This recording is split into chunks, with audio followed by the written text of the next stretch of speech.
कथा स्मरण प्रेम का मानवीय गुणधर्म रिश्ता। राजीव नामक बुजुर्ग डॉक्टर कुलकर्णी के अस्पताल में अपनी बारी का इंतजार कर रहे थे। बाहर घनघोर वर्षा हो रही थी। आखिर उनकी बारी आ गई। टाँकों की जांच करते समय डॉक्टर ने देखा वह इन्फेक्शन से खून जमा हो गया है। राजीव ने कहा, डॉक्टर कृपा करके जल्दी कीजिए, मुझे जल्दी से जल्दी घर पहुंचना है। बार बार घड़ी की तरफ देख रहे राजीव को देख डॉक्टर ने कहा, मैं जल्दी करने की पूरी कोशिश करता हूँ। उस इन्फेक्शन को साफ करने में आधे घंटे से ज्यादा वक्त लग गया। बारिश भी थमने का नाम नहीं ले रही थी। माफ करना राजीव, ज्यादा समय ले लिया, लेकिन क्या मैं पूछ सकता हूँ इतनी जल्दी आपको जाना कहा था? उन्होंने मुस्कुराकर कहा, मेरी पत्नी बीमार है, उसे भूलने की बीमारी हो गई है। वो मुझे नहीं पहचानती। मैं हर दिन उसके पास जाता हूँ, वक्त बिताता हूँ, लेकिन कुछ समय बाद वो मुझे भूल जाती है। डॉक्टर थोड़ा सोच में पड़ गए। अगर वो आपको पहचान ही नहीं पाती तो हर दिन उनसे मिलने का क्या फायदा है? इस पर उनका सुंदर जवाब आया, क्योंकि मैं पहचानता हूँ वो कौन है। उसे नहीं पता होता हर रोज उससे मिलने वाला, हंसाने वाला ये व्यक्ति कौन है, पर उसे मुझे देख खुशी मिलती है, अच्छा लगता है। डॉक्टर ने कहा, पर जिसके लिए हम इतना कुछ करते हैं वो हमें प्रतिक्रिया ही ना दे, उसे इसकी कदर ही ना हो, ये जानकर आपको कितना दर्द होता होगा। ये दर्द सहन करना बड़ा मुश्किल है। राजीव जी ने कहा, उसने मेरे लिए आज तक जितना भी किया है ना, वो मुझे याद है। अब इस समय में उसके प्रति प्रेम, कृतज्ञता और आदर दिखाना मेरा कर्तव्य है। अल्जाइमर ने भले उसकी यादें छीन ली हो, पर मेरी नहीं। तो दोस्तों, ये होता है सच्चा प्रेम। प्रेम में ईमानदारी होनी चाहिए। किसी भी रिश्ते में अड़चने, कठिनाइयाँ तो आती है, लेकिन उसका प्रभाव प्रेम पर नहीं पड़ने देना चाहिए। अपने प्रियजनों की सेवा ही हमारा सबसे पहला मकसद है। जैसा हम देखते हैं, हर दाम्पत्य जीवन में शुरुआती दिनों में जोरदार प्यार और खुशहाली होती है, पर धीरे धीरे वो आकर्षण कम होने लगता है। पर अगर आप मेरी बताई 3 बातों का ध्यान रखोगे तो आपके रिश्ते जरूर बेहतर होंगे। 1, लोगों से उनके प्रकृति अनुसार बर्ताव करें। भले शुरू शुरू में सभी रिश्ते सुहाने लगते हैं, पर हमारे लिए ये जानना जरूरी है कि दूसरे इंसान के मन में इस रिश्ते के प्रति कैसा झुकाव है, इस रिश्ते को बनाने के लिए उसे क्या प्रेरित कर रहा है। यहाँ झुकाव का मतलब है व्यक्ति का नैसर्गिक स्वभाव, जो उसके जीवन उद्देश्य निर्धारित करता है। उदाहरण, किसी इंसान की वृत्ति बड़े स्तर पर समाज कार्य, उद्योग, कला, अध्यात्म या सेना में जाने की होती है। वहीं जब लोग सूक्ष्म स्तर पर खाली समय में अपने पैशन और इंटरेस्ट को आकार देने की कोशिश करते हैं, जैसे बगीचे में काम करना, संगीत सुनना, वंचितों को पढ़ाना, वाद्य बजाना, इससे उनका नैसर्गिक झुकाव समझ आता है।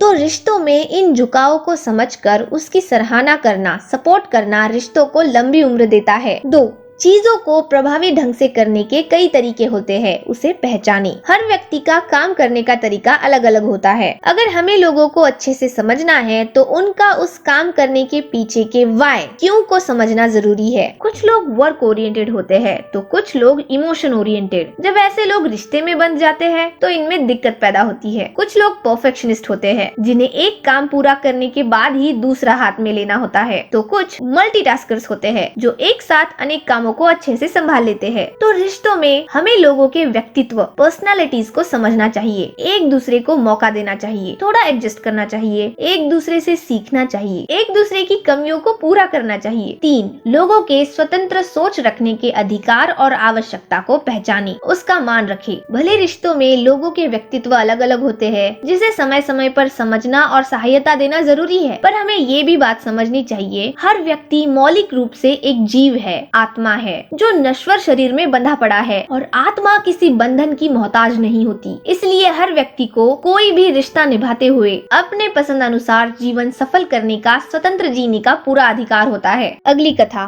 बोलने वाला मेंढक और दृढ़ निश्चय। मानवीय गुणधर्म फोकस। हिमाचल के कसौली में 2 दिन पहले जोरदार बारिश हुई थी। आज सुबह सुनहरी धूप खिली हुई थी। श्वेता, एक स्कूल जाने वाली बच्ची, जो बाजार से सामान लेकर घर की ओर जा रही थी, तभी उसे एक मेंढक की आवाज सुनाई दी, जो इंसानों की तरह बोल सकता था। उसने बोला, ए लड़की, अगर तुम मुझे उठाओगी और जैसे मैंने कहा वैसा करोगी तो मैं एक खूबसूरत राजकुमार में बदल जाऊंगा। ये सुनकर श्वेता चौंक गई। उसने मेंढक को उठाया, अपने थैले में रख दिया और चुपचाप चलने लगी। उसकी ये प्रतिक्रिया देख मेंढक भी परेशान हो गया। वो फिर से चिल्लाया, अगर तुम मुझे उठाओगी और मेरे गर्दन के नीचे हाथ से खुजाओगी तो मैं एक सुंदर राजकुमार बन जाऊंगा। फिर भी नहीं, उसने ध्यान ही नहीं दिया। अब उसका ध्यान खींचने के लिए मेंढक थैले से कूदी मार श्वेता के कंधे पर आकर बैठ गया और बार बार वही बड़बड़ाने लगा। अगर कोई सामान्य व्यक्ति होता ना तो उसकी ये चुभने वाली आवाज सुनकर भड़क जाता, पर श्वेता शांत थी। मेंढक ने गुस्से से कहा, मैं एक सुंदर राजकुमार हूँ जो इस मेंढक के शरीर में फंस गया हूँ। अगर तुम मुझे मुक्त कर दोगी तो तुम्हारा क्या जाएगा? श्वेता ने मुस्कुराकर उसे कहा, देखो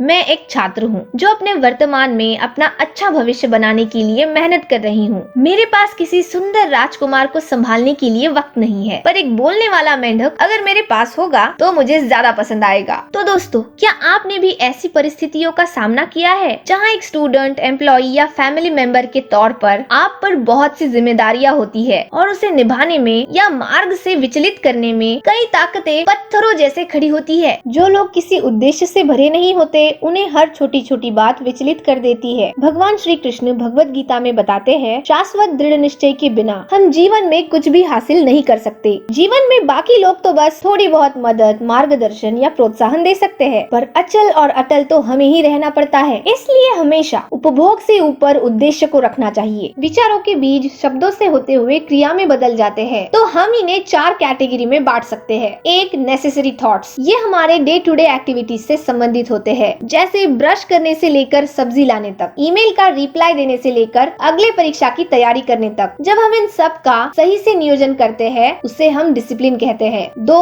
पॉजिटिव थॉट्स। सकारात्मकता हमारे सृजनशील विचारों से ही आती है, जिसकी नींव करुणा, सराहना, विनम्रता और आदर ऐसी भावनाएं होती है। जब हमें इन भावनाओं की अनुभूति होती है हमारा दिल हल्का और मन सकारात्मक विचारों से अपने आप भर जाता है। 3, वेस्टफुल थॉट्स। हमारा मन हमेशा भूतकाल की घटनाएं और भविष्य की चिंताओं में उलझा रहता है, जिसका रूपांतर पश्चाताप, द्वेष, खिन्नता, उलझन, डर इत्यादि भावनाओं में होता है, जो हमारे विचारों को दूषित कर देती है, जिसका बुरा प्रभाव हमारी कृति पर पड़ता है। 4, नकारात्मक विचार। जिस तरीके से हम लोगों से बर्ताव करते हैं, जैसे हमें अनुभव आते हैं, हमारा मन उन प्रतिक्रियाओं को स्मरण में रखता है, जिससे हमारे स्वभाव की कमजोरियां और ताकतें तय होती है। तो हमें नेगेटिव और वेस्टफुल थॉट से ध्यान कम करके नेसेसरी और पॉजिटिव थॉट्स पर ध्यान ज्यादा देना चाहिए। कुछ देर रहने वाले सुख को देख अपने असली जीवन उद्देश्य से विचलित नहीं होना चाहिए, लेकिन विचलित होना आजकल बहुत आसान है। ये तो इंटरनेट और सोशल मीडिया पर घंटों घंटों बिना बात के स्क्रॉलिंग करने से भी हो जाता है। इस अस्थिर मन को नियंत्रण में लाने का बस एक ही उपाय है, अपने लक्ष्य पर एकाग्र होना। Single pointed intelligence to a goal, यही सच्चा मित्र है, ना कि वो सुंदर राजकुमार में बदलने वाला मेंढक। बस ये याद रखना।